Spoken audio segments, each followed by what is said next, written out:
प्रभाकर देव आजारी आहे आणि हॉस्पिटलमध्ये आहे ही बातमी त्याला अचानकपणे समजली. तरी सुद्धा प्रत्यक्ष गाठ पडेपर्यंत प्रभाकरमध्ये एवढा बदल झाला असेल अशी त्याला कल्पना नव्हती. मृत्यूची छाया पडली की जीवनाचा वृक्ष कोमेजतो हेच खरे. कॅन्सरचा रोग आहे हे समजताच प्रभाकरचा धीरच सुटला होता. त्याच्याशी बोलणार तरी काय आणि सांत्वन तरी कसं करणार? हॉस्पिटलमध्ये गेला तर खरा तो. बराच वेळ तो प्रभाकरच्या खोलीच्या दाराबाहेर उभा होता. मग त्याने दारावर हळूच टकटक केलं. आतून प्रभाकरचा आवाज ऐकल्यावर त्याने दार उघडून आत पाहिलं आणि मग तो आत गेला. हॉस्पिटलच्या रिवाजाप्रमाणे वरांढ्यापेक्षा खोली एकदम जास्त प्रकाशमान होती. फिकट पोपटी रंग, मोठमोठ्या खिडक्या, पांढरे शुभ्र कपडे, स्वच्छ, शुभ्र, निर्जंतुक आणि अमानुष. हिवाळ्याची कोवळी उन्हे तिरकसपणे कॉटवर व भिंतीवर पडली होती.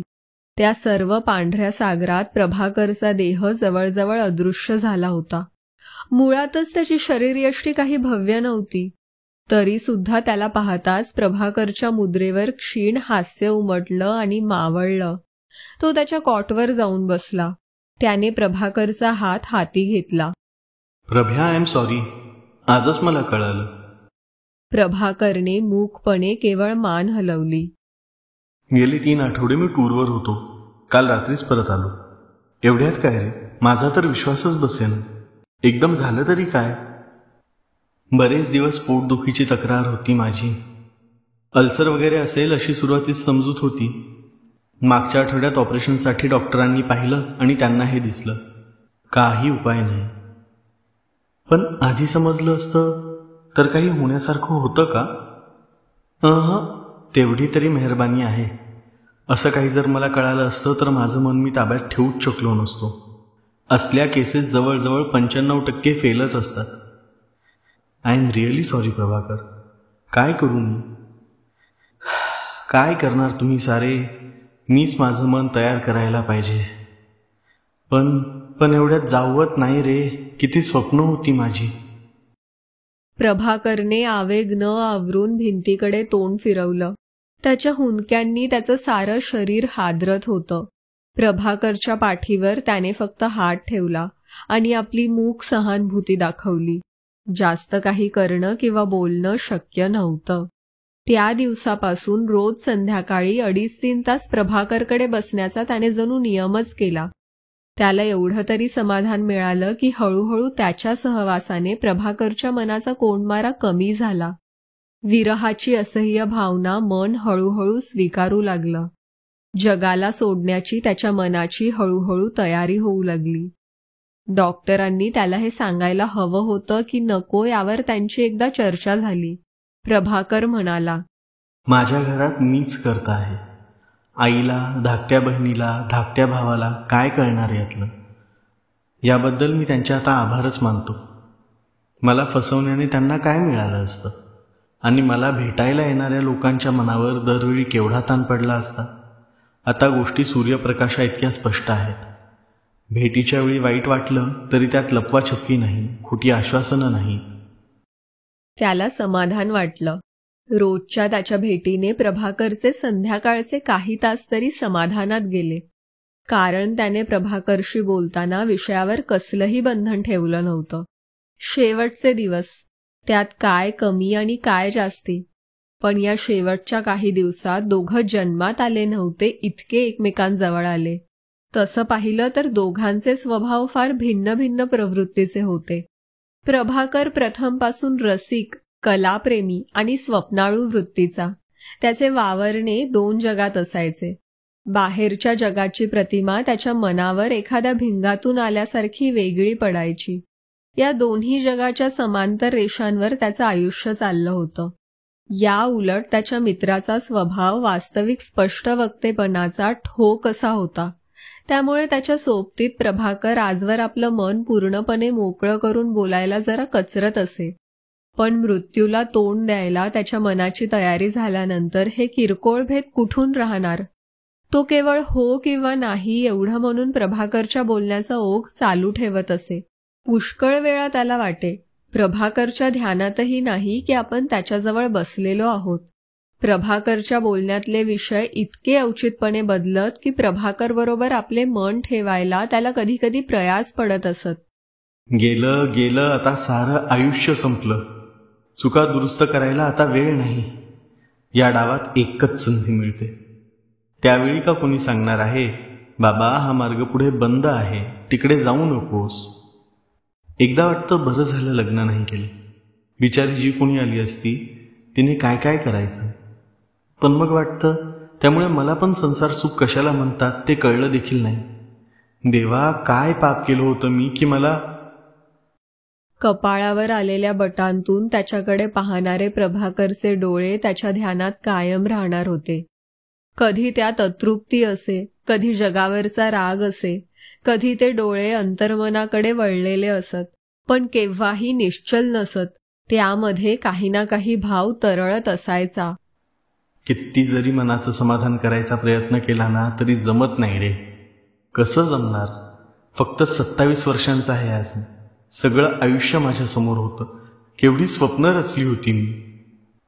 मला जर पुन्हा जगायचा चान्स मिळाला तर.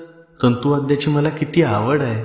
व्हायोलिनवर किंवा सारंगीवर कोणी राग आळवायला लागलं की माझं मन व्याकुळ होतं. मी स्वतःलाच शिकवण्याचा कितीतरी वेळा निश्चय केला, पण तो केवळ मनातला निश्चयच राहील. त्याने प्रभाकरला कधी वाक्यामध्ये अडवलं नाही किंवा त्याच्या असल्या बोलण्याची उपरोधिकपणे थट्टाही केली नाही. प्रभाकरच्या बोलण्याकडे कधी दुर्लक्षही केलं नाही. प्रभाकरने जी जी चित्र रंगवली ती ती त्याच्या मनावर कोरली गेली. आमचं घर विकून लहानसं नवीन बांधण्याचा आमचा विचार चालू होता. नव्या घराची मी मनातल्या मनात पूर्ण आखणी सुद्धा केली होती. बघ ना, याच्यात मी स्केच काढलं होतं एकदा त्याचं. त्याने कागदाची घडी उलगडली.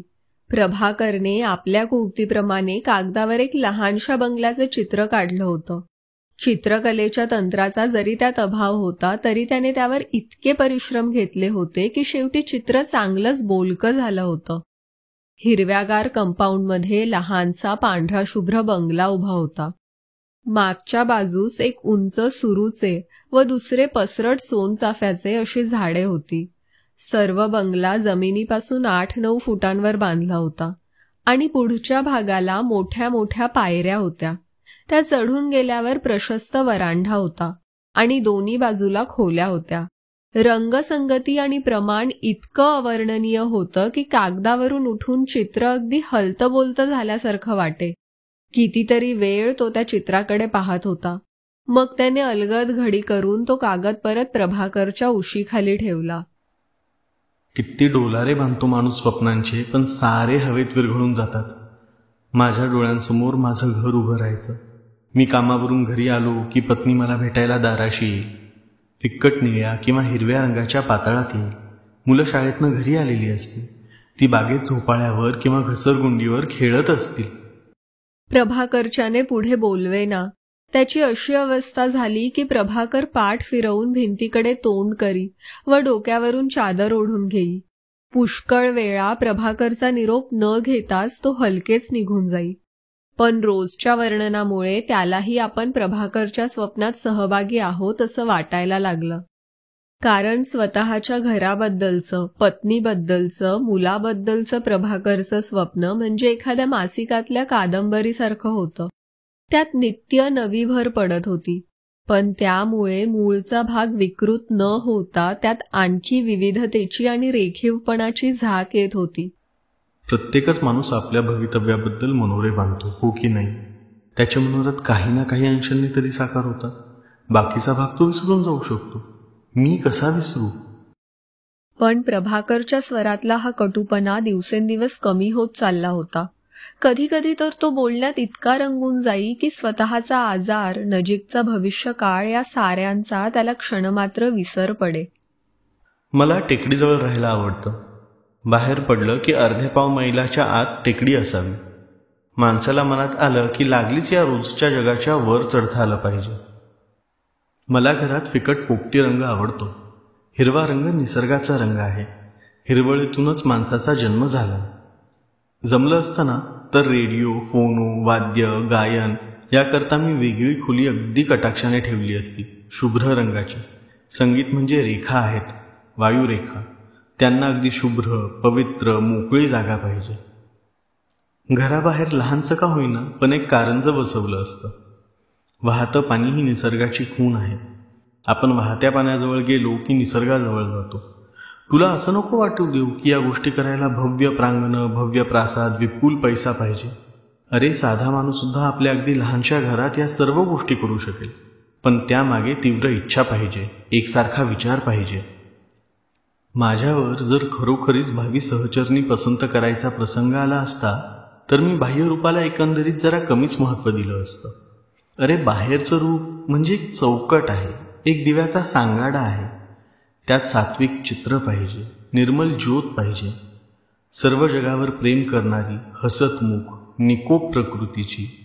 हो, निकोप प्रकृती हा सौंदर्याचा फार मोठा आणि नैसर्गिक भाग आहे, जो आपण खूप वेळा विसरतो.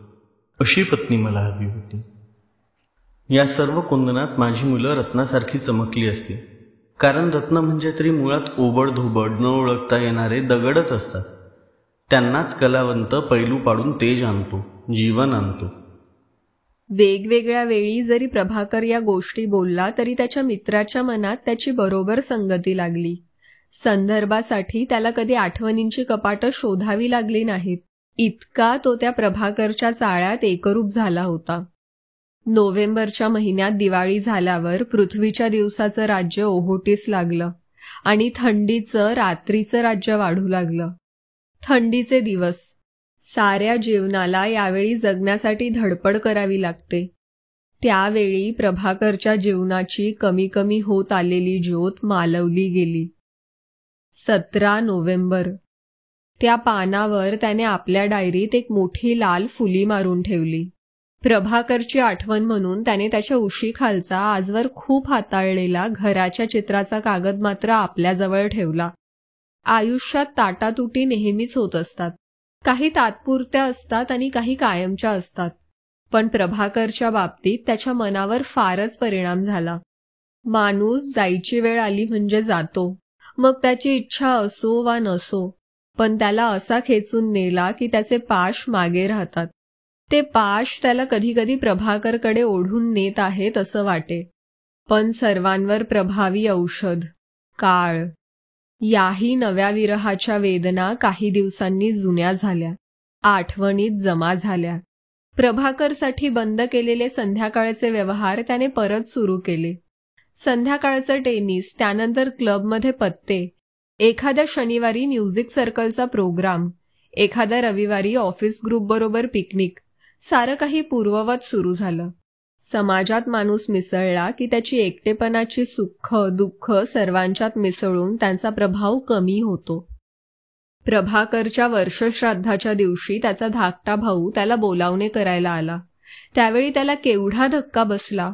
प्रभाकरला जाऊन 1 वर्ष लोटलं. 365 दिवस.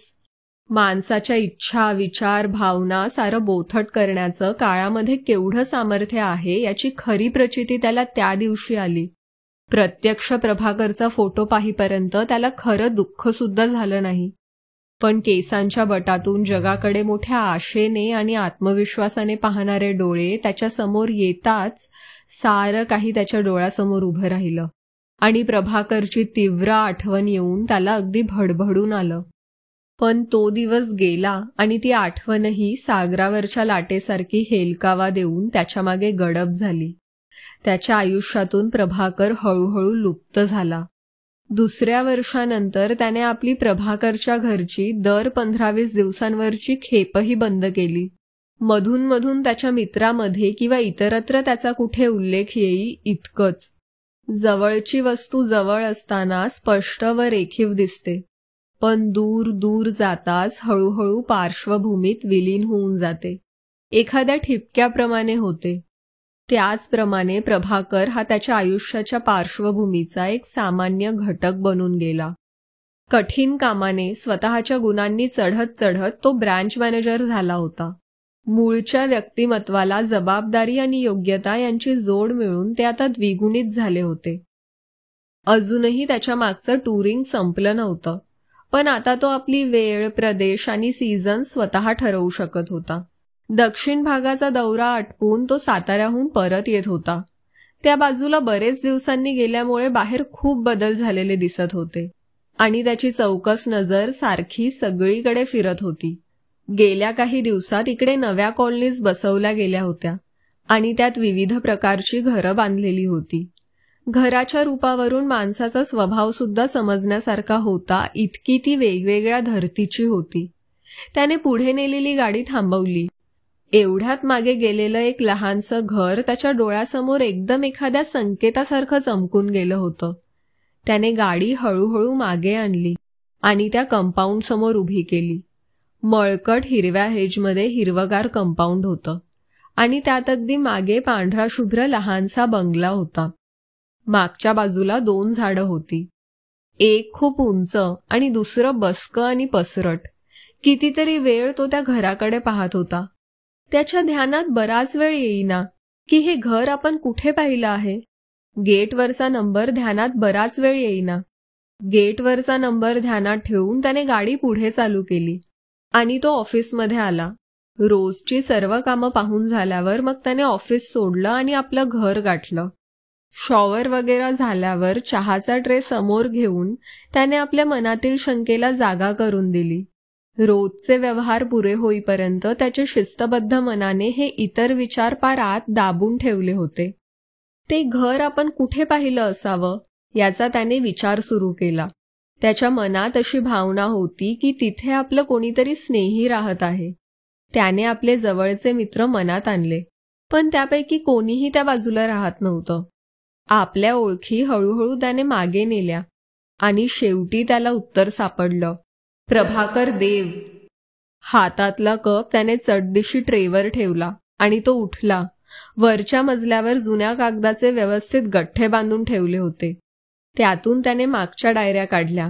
17 नोव्हेंबर 1951. त्या पानावर एक मोठी तांबडी फुली होती आणि एक कागद टोचलेला होता.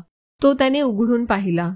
एव्हाना काळाने कागदाच्या कडा पिवळट पडल्या होत्या, पण आतील बंगल्याचं चित्र तसंच ताजं जिवंत होतं.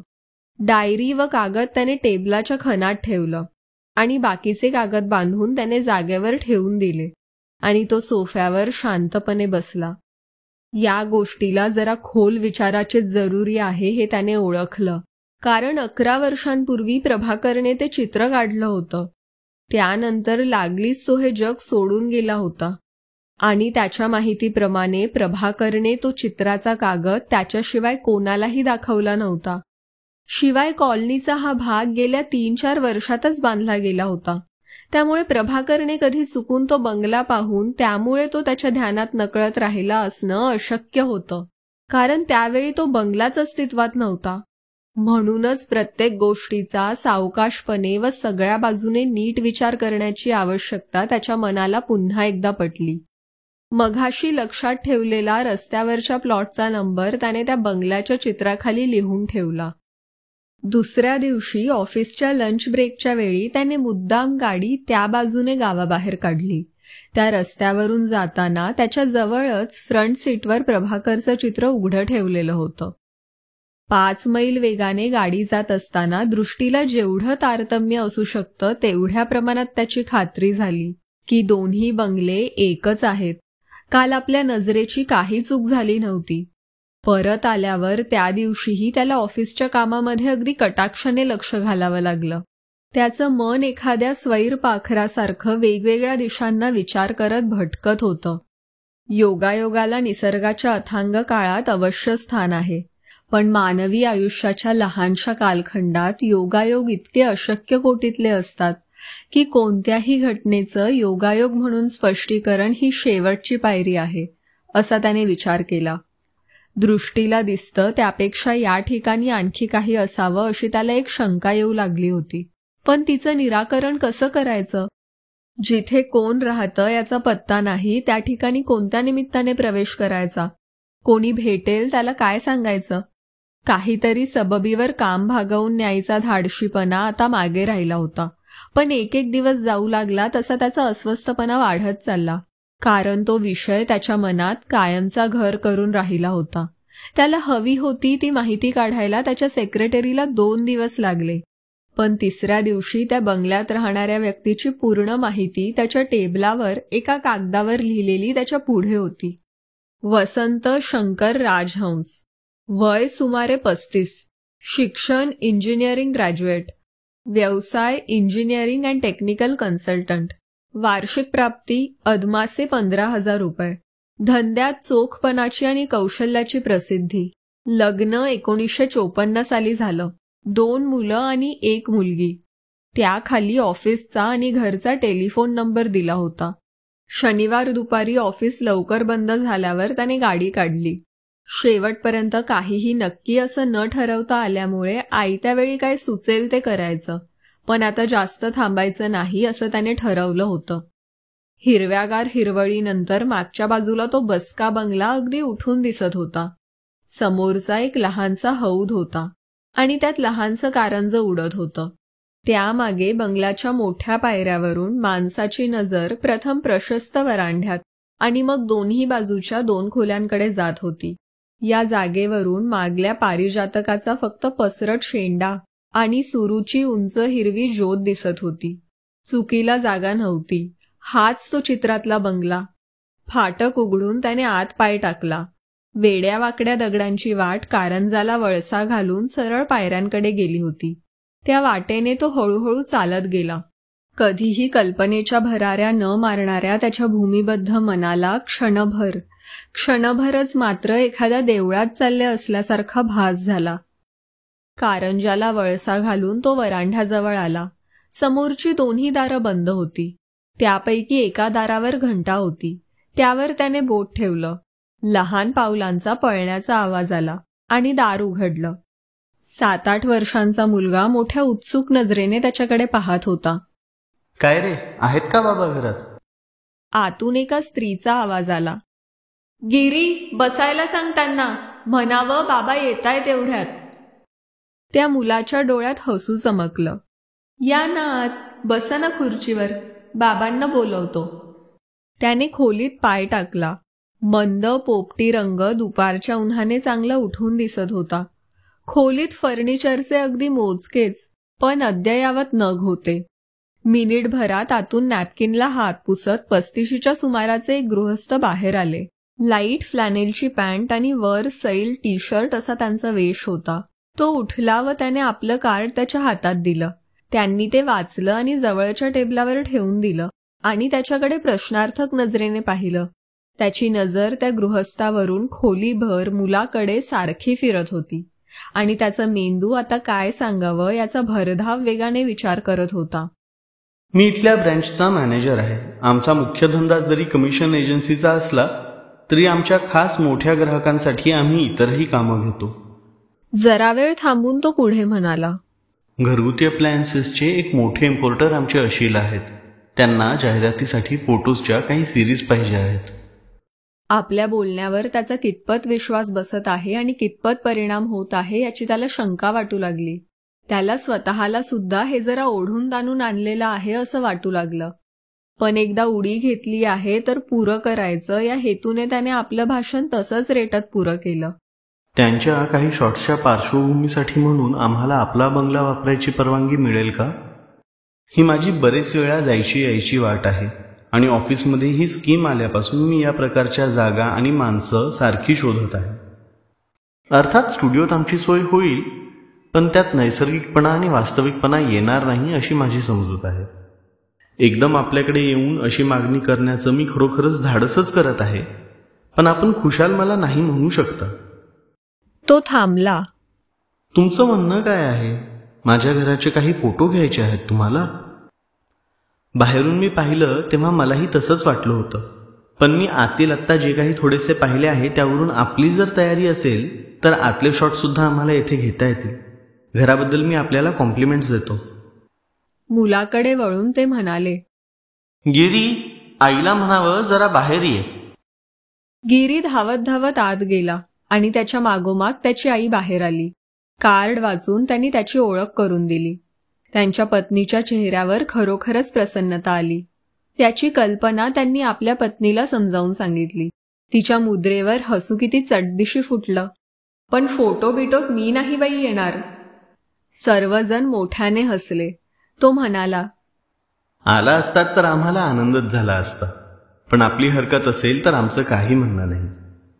ते गृहस्थ खुर्चीवरून उठले व त्याला म्हणाले, तुम्ही एवढं बोलताय, पण आमचं घर बघा तर खरं एकदा आतून. त्याची इच्छा पुरी झाली. त्यांच्या मागोमाग तो निघाला.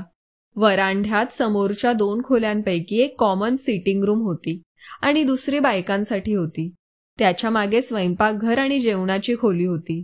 डाव्या हाताला मुलांची खोली आणि 2 बेडरूम्स होत्या. उजव्या हाताच्या 3 खोल्यांमध्ये मागच्या 2 गेस्ट रूम होत्या. पण सर्वात त्याचं लक्ष खिळून राहिलं ते उजवीकडच्या पुढच्या खोलीवर. त्याच्याकडे वळून थोडं हसून राजहंस म्हणाले, मला संगीताची थोडी आवड आहे, त्यासाठी वेगळीच खोली ठेवली आहे आम्ही. माझे कितीतरी मित्र माझी थट्टाही करतात त्याबद्दल. आत पाय टाकताच तो थबकला. सर्व खोलीला हस्तिदंती पांढरा रंग होता. अत्यंत मंद रंगाचं लिनोलियम आणि खिडक्यांचे पडदे होते आणि भिंतीजवळ अगदी बसक्या व पसरट अशा गादीच्या खुर्च्यांशिवाय इतर काही फर्निचर नव्हतं. उत्तम प्रतीचा मोठा रेडिओ, त्याच्या शेजारी रेकॉर्ड चेंजर आणि वरच्या बाजूला ठेवलेलं वायलिन, एका बाजूला पेटी आणि तबला. ते सर्वजण परत बाहेरच्या खोलीत आले. परत खुर्च्यांवर बसताच राजहंसांच्या पत्नीने आतून ट्रेवर चहा आणि केक्स वगैरे आणले. वेगवेगळ्या विषयांवर दोघांचं बोलणं चाललं होतं. कितीतरी दिवसांनी तो खुल्या दिलाने आणि आपलेपणाने बोलला. राजहंस ही व्यक्ती त्याला सर्व विषयात कुतूहल असणारी, लोकांच्या गुणांबद्दल आदर व अपयशाबद्दल सहानुभूती दाखवणारी अशी वाटली. हे पहा वसंतराव, मी आमचा फोटोग्राफर पाठवून देतो. त्याच्याकडून या बंगल्याचे बाहेरचे आणि इंटेरियरचे फोटो काढवून घेतो. त्यांच्यातली एक एक कॉपी आमच्याकडून तुम्हाला भेट म्हणून पाठवून देतो. फोटो आमच्या पार्टीला पसंत पडले आणि तुमची काही हरकत नसली तर आपण पुढे विचार करू, नाहीतर नाही. तुमच्यावर कोणतंही प्रेशर नाही, ठीक आहे? एवढ्यावर विषय थांबवून तो त्या बंगल्यातून बाहेर पडला. गाडी चालवताना त्याला कटाक्षाने रस्त्याकडे लक्ष द्यावं लागत होतं, कारण पाहता पाहता त्याच्या डोळ्यासमोर रस्त्याऐवजी हातात कागद धरून त्यावरचं चित्र समजावून सांगणारा प्रभाकर येत होता. विचाराला सुरुवात ती कुठून करायची? त्याच्या ओळखीच्या फोटोग्राफरला घेऊन तो 2-3 दिवसांनी परत एकदा त्या घरी गेला. वेगवेगळ्या अँगलनी त्यांनी बंगल्याचे बाहेरून व आतून फोटो काढले आणि त्याच्या कॉपीज त्यांना दाखवण्यासाठी पुढच्या शनिवारी परत एकदा तो त्याच्या घरी गेला. सर्वसाधारणपणे जरी त्याची बोलक्या माणसात गणना होण्यासारखी नव्हती, तरी एखाद्याचे मन जिंकायचे असा त्याने निश्चय केला तर त्याचे कष्टाळू मन त्याला चांगली साथ देत असे. त्यामुळे राजहंसांची मैत्री संपादन करायला त्याला फारसे सायास झाले नाहीत. प्रभाकरने त्याच्याजवळ आपले अंतरंग उघड केले आणि कंपनीतही पाहता पाहता तो विश्वासाच्या जागेवर आला. त्याचे रहस्य त्याच्या व्यक्तिमत्वात होतं, पण ते त्याला पुरतं माहीत नव्हतं. अनाहूतपणे तो त्याचा उपयोग करत होता. बंगल्याच्या प्रत्येक फोटोजच्या कॉपीज अर्थात त्याने आपल्याजवळ ठेवल्याच. राजहंस व त्यांची पत्नी यांनी विचार करून शेवटी फोटो वापरू देण्यास नकार दिला, पण त्याचे येणे जाणे चालू राहिले. दिवसाच्या गतिमान आयुष्यात कंटाळलेल्या त्याच्या जीवाला मानस बंगला म्हणजे विसाव्याचं एक स्थळ बनलं. पण पायातल्या लहान काट्याप्रमाणे बंगल्याचा हा प्रश्न त्याला कायम अस्वस्थ करत होता. प्रश्न सोडवण्यासाठी त्यांच्या संभाषणात त्याने नाना प्रकारचे विषय सरकवले, पण ते नेहमी कोणत्या तरी आडवळणाने गडप होत, मुख्य विषयाकडे वळत नसत. एक दिवशी त्याने राजहंसांना विचारलं, तुमच्या बंगल्याचं प्लॅनिंग कोणी केलं हो? आर्किटेक्ट कोण होते? आश्चर्यचकित मुद्रेने त्याच्याकडे पाहत ते म्हणाले, अहो, मीच कन्सल्टिंग इंजिनियर आहे. मला आणखी आर्किटेक्ट कशाला हवा? खरं म्हणजे जेव्हा माझं घर बांधायचं ठरलं तेव्हापासूनच माझ्या मनात हा अंधुकचा प्लॅन होता, म्हणजे निदान बाहेरचा तरी होता. तो त्यांना प्रभाकरची गोष्ट कधीच सांगू शकला नव्हता. त्यांच्या मैत्रीत त्यामुळे कायम बाध आला असता आणि शिवाय ती गोष्ट कोणासही न सांगण्यासारखीच होती. तरी पण त्याने आपले प्रयत्न चालूच ठेवले आणि एके दिवशी अचानक त्याच्या हातात उत्तर आलं. त्या दिवशी त्यांच्या पत्रिकेवर आणि ज्योतिषावर गप्पा चालल्या होत्या. प्रत्येकाला अचूक भविष्य वर्तवल्याचे असे काही ना काही ऐकीव अनुभव असतातच. त्यानेही 1-2 अनुभव सांगितल्यावर राजहंस हसत म्हणाले, माझा एकेकाळी या असल्या गोष्टीवर अजिबात विश्वास नव्हता, पण माझ्या स्वतःच्याच अनुभवावरनं मला काय विचार करावा सुचेनासं झालं आहे.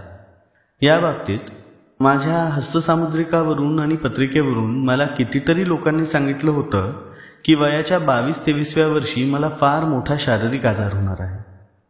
तुम्हीच कल्पना करा माझ्या आजच्या प्रकृतीवरनं मी त्यावेळी कसा असेन ते. माझं राहणं वागणं इतकं टापटिपीचं होतं की मी कधी आजारी पडेन अशी शंकाही आली नव्हती मला. पण त्या हिवाळ्यात एकदम प्लुरसीचा जबरदस्त अटॅक आला.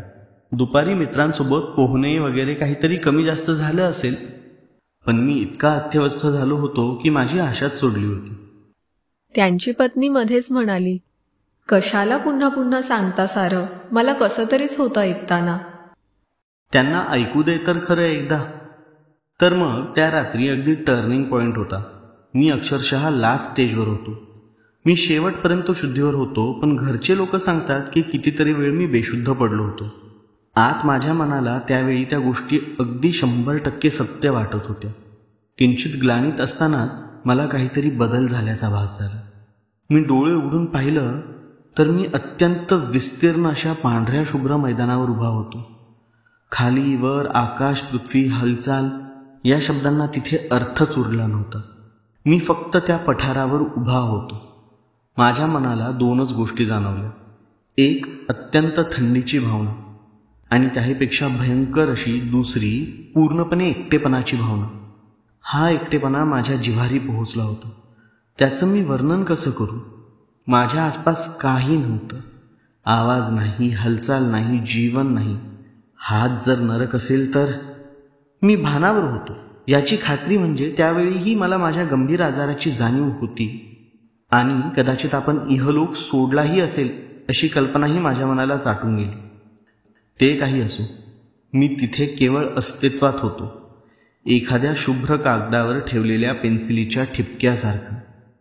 माझ्या आसपास काहीही बदल होत नव्हता. मी त्याबद्दल काहीही करू शकत नव्हतो. केवळ सहन करणं माझ्या हातात होतं. जरा वेळानं, खरं म्हणजे वेळ या संज्ञेलाही तिथे अर्थ नव्हता, पण जराशानं मला कोणाचं तरी सानिध्य जाणवलं. माझ्याजवळ आणखी कोणीतरी असल्याची मला तीव्र जाणीव झाली. कोणत्या पातळीवर ते कसं सांगणार. माझं चिकित्सक मन त्यावेळीही जागृत होतं. त्याने कयास बांधला की ही दिसणारी ओसाड थंड निर्जीव जागा म्हणजे माझे एकट्याचंच विश्व आहे.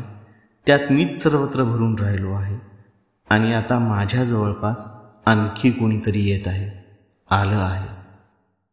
माझ्या मनातला जहरी एकलेपणा एकदम जरासा कमी झाला व माझ्या समोरच्या दृश्यांमध्ये किंचितचा बदल झाला. इतक्या वेळचं ते पांढरं शुभ्र मैदान किंचित रक्तवर्ण झालं. माझ्या दृष्टीला दिसणारे हे बदल आणि रंग खरोखरच कशाचं द्योतक होते हे काय सांगणार. मानवी मनाच्या आकलना पलीकडच्या गोष्टी वाटतात त्या. माझ्यामध्ये कोणीतरी सामावलं. हो, याच शब्दात मी त्या घटनेचं वर्णन करतो. त्याला दुसरे शब्दच नाहीत. माझ्यात आणखी कोणीतरी संचार केला. बाहेरची थंडी कमी झाल्यासारखी वाटली. मनाला धीर आलं. समोरच्या निर्जीव देखाव्यात एक जिवंतपणा आला. इतका वेळ शांत असलेला माझ्या मनोसागरात विचारतरंग उमटू लागले. डोळ्यासमोर दृश्य येऊ लागली. मी त्याबद्दल कोणाजवळही काही बोलत नाही. एवढंच सांगतो की त्यात सुरुवातीला खूप परकेपणा होता. माझ्या मनात असले विचार यापूर्वी कधीही आले नव्हते. ते विचार म्हणजे अनेक प्रकारच्या भावनांचं मोठं चमत्कारिक मिश्रण होतं. वियोगाचे आत्यंतिक दुःख, पुन्हा संधी मिळाल्याचा अवर्णनीय आनंद, यापुढे ठराविक रीतीनं वागण्याचा एक कठोर निश्चय. जाऊ द्या, मी बहुतेक परत ग्लानीत गेलो. कारण पुन्हा जेव्हा मी डोळे उघडले तेव्हा माझ्या डोळ्यांना वर पसरलेलं मच्छरदाणीचं शुभ्र अस्तर दिसलं. मी नेहमीच्या जागी आल्याचा तो व्यावहारिक निर्वाळा. डॉक्टरांनी सकाळी आता मला धोका नाही अशी ग्वाही दिली. मी त्या रात्रीच्या आठवणीकरता कॅलेंडरवर खून करून ठेवली व ती नंतर माझ्या कायमची लक्षात राहिली आहे. 17 नोव्हेंबर 1951. काही दिवसांनंतर मी या बाबतीत डॉक्टरांशी चर्चा केली व त्या रात्री मी खरोखरच सिरियस होतो का विचारलं. डॉक्टर हसून म्हणाले, अरे सिरियस काय, मी तर शेवटी तुझी आशाच सोडली होती. काही विशिष्ट मर्यादेपलीकडे शरीर गेलं की त्याला परत मागे आणणं अशक्य होतं. तुझी ती रिकव्हरी म्हणजे मला खरोखरच एक कोडं आहे. माझी आई तर माझा पुनर्जन्म झाला असं म्हणते. इतरही मित्र म्हणतात की त्या आजारापासून माझा स्वभाव पार बदलून गेला आहे. माझ्यातला आळस, उडाणटप्पूपणा, बेफिक्री पार खलास झाली. निश्चयीपणा आला. ध्येय साधण्याची महत्त्वाकांक्षा व त्यासाठी परिश्रम घेण्याची धडाडी आणि हुरूप आला. मी म्हणतो माझ्यात काहीच बदल झाला नाही. मात्र पूर्ण आयुष्य जगण्यास मिळाल्याचं एक अवर्णनीय समाधान त्या रात्रीपासून माझ्या मनात भरून राहिलेलं आहे. त्यांची पत्नी इतका वेळ गप्प होती. ती आता म्हणाली, एवढं सगळं सांगता तर बाकीचंही सांगा की. ऐका हो, सासूबाईंनी मला सारं सांगितलं आहे. अगदी तापट होते म्हणे आधी, आणि आता जर कोणी कितीही चूक केली तरी तोंडातून कठोर शब्द निघत नाही. कोणावर कधी रागवत म्हणून नाहीत. मध्येच हसून वसंतराव म्हणाले, पुरे ग. आणि खरं सांगू, मला कधी रागच येत नाही. याला काय करावं? वाटतो चुकतोय, सुधरेल काही दिवसांनी. पण त्याचं याच्या पुढच्या बोलण्यात लक्ष नव्हतं. त्याला त्याच्या प्रश्नाचं उत्तर मिळालं होतं. प्रभाकर देवचा फोटो आणि त्या बंगल्याचा फोटो त्याच्या सिटिंग रूममध्ये शेजारी शेजारी लावलेले आहेत. यापेक्षा जास्त खोलात शिरण्याची त्याच्या मनाची तयारी झालेली नाही. हवं असेल तर या सर्व कोड्याचं उत्तर तयार आहे, पण ते स्वीकारायचं की नाही याबद्दल त्याने आपलं मन उघड ठेवलेलं आहे. राजहंस घराण्याचा व त्याचा घरोबा आणि जिव्हाळा यानंतर आणखी वाढला, पण मग त्याने या विषयाला परत कधी तोंड फोडलं नाही. एखाद्या अत्यंत नाजूक फुलासारखी त्याने ती कथा आपल्या हृदयात जपून ठेवली. त्यावर जास्त चिकित्सा केली किंवा त्यात आणखी फोड करायचा प्रयत्न केला तर केवळ हाताळण्यानेच फूल विनाश पावते तशी ती नाश पावेल याची त्याला खात्री आहे. म्हणूनच तो कधीही कोणालाही ती कथा सांगणार नाही. पण आत्यंतिक व्यग्रतेच्या वेळी त्याच्या मनाला त्यापासून अलौकिक समाधान मिळतं. त्या समाधानाचं मूळ केवळ प्रभाकर देवच्या गोष्टीतच नाही, या साऱ्या जगाच्या रचनेत आहे. वसंतराव कोणावर का रागवत नाहीत याचं कोडं त्याला उलगडलं आहे. चूक होत आहे त्याची त्याला संधी द्या, तो सुधारेल. प्रभाकर ज्या गोष्टीसाठी आसुसलेला होता त्या त्याला मिळाल्या. आयत्या नाही, पण त्यासाठी परिश्रमाची संधी मिळाली. केवळ योगायोगाने त्याची त्या दोघांशी अत्यंत जवळची मैत्री जमली, म्हणूनच याला या गोष्टीचा अंदाज तरी आला. बाहेर जे प्रचंड नाटक चालू आहे त्याच्या पडद्यामागे त्याला क्षणभर पाहायला मिळालं. निर्मात्याचे अत्यंत न्यायी आणि दयाळू राज्य कसं चाललं आहे हे त्याला अगदी जवळून पाहायला मिळालं. कोणालाही हे तो कसं सांगणार.